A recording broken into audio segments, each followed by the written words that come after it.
Ayan guys, kuha kami ng labong kasi ilang taon na akong hindi nakakain, kaya siksik pa sa matinik na kawayan, pero in fairness masarap siya.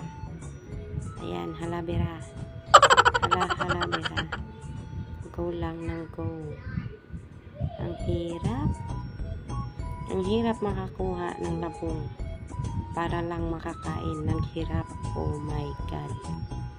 Oh, di ba? Tag-init ngayon, pero meron pa kaming nakuha na labong.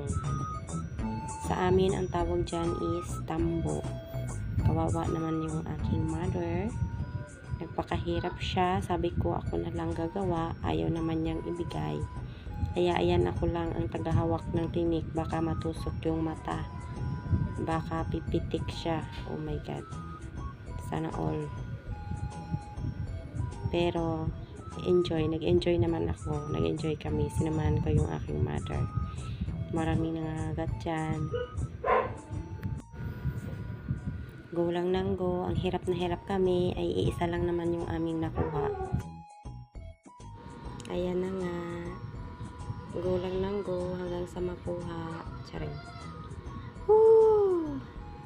Takam na yan para lang makakain ng labong. Labong is charot.